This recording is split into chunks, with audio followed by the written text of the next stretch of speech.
جس سانس میں مسلمان گناہ کرتا ہے وہ سانس اس کے اللہ تعالیٰ کے ساتھ بے وفا ہے اور نفس دشمن کے ساتھ با وفا ہے.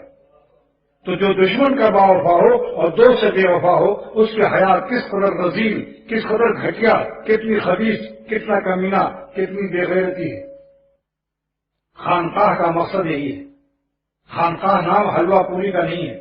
اہل دل کے دل سے نکلے آہ آہ، اہل دل کے دل سے نکلے آہ آہ، بس وہی اختر ہے اصلی خانقاہ. یہ حیات اولیاء، حیات مردان راہ خدا، حیات صدیقین، حیات باوفا ہے. کیوں بھائی آپ اپنے لیے باوفا دوست پسند کرتے ہو یا بے وفا؟ باوفا تو پھر اللہ تعالیٰ کے باوفا کو نہیں بنتے ہو. نفس کی کتی کی دم پکڑ لو اور نفس کو للکار دو کہ اگر تم نے کسی عورت یا لڑکے کو دیکھا، کسی حسین لڑکے کو یا عورت کو، تو اے نفس کتی ذلیل خوار، میری دشمن، تیری دم اکھاڑ دوں گا. دھمکی دو اور ہمت مردانہ سے کام لو. مولانا جلال الدین رومی فرماتے ہیں ہی تبر بردار اور مردانہ وزن، تبر اٹھاؤ اور مردانہ حملہ کرو نفس پر. کیوں علی والی بڑے خیبر شکن، حضرت علی رضی اللہ تعالیٰ عنہ کی طرح درہ خیبر کو فتح کر لو. اور اگر خدا ہمت نہ دیتا تو تقوی فرض نہ کرتا.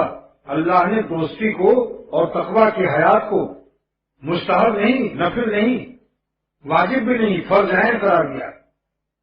آج عالم بننے کا شوق ہے، حافظ بننے کا شوق ہے، مفتی بننے کا شوق ہے، سب فرض کفایہ ہے. مگر متقی ہونا، اپنے مولا کو راضی کرنا اور اللہ کی دوستی کی ادائیں سیکھنا، اللہ کے دوستوں کی ادائیں سیکھنا اور حیات باوفا حاصل کرنا، یہ ہر مومن پر فرض ہے، فرض عین ہے. آج اسی کا رونا ہے کہ عالم حافظ مفتی بننے کا شوق جدھر دیکھو مگر کسی اہل تقویٰ کی جوتیاں اٹھانے کے لیے آ رہے. شرم آتی. لیکن کوئی دنیا میں لنگڑا آم نہیں بنا جس دیسی آم نے لنگڑے آم سے قلم نہیں کھائی، صحبت نہیں اٹھائی. مگر میرے مرشد شاہ الحق صاحب دامت برکاتہ نے فرمایا کہ لنگڑے آم کی قلم سے دیسی آم لنگڑا آم بنتا ہے، لیکن اللہ والوں کے دل سے دیسی دل پیوند کھا کر، قلم کھا کر، صحبت میں رہ کر لنگڑا دل نہیں ہوتا، ان کا تگڑا دل ہوتا ہے. ایسا تگڑا دل ہوتا ہے کہ لاکھوں سے ولی اللہ بنا کر پھر جات مرتا ہے. وہ ایسے فداکار ہیں اللہ پر کہ جو ہزاروں کو فداکاری سکھا کر قبر میں جاتے ہیں.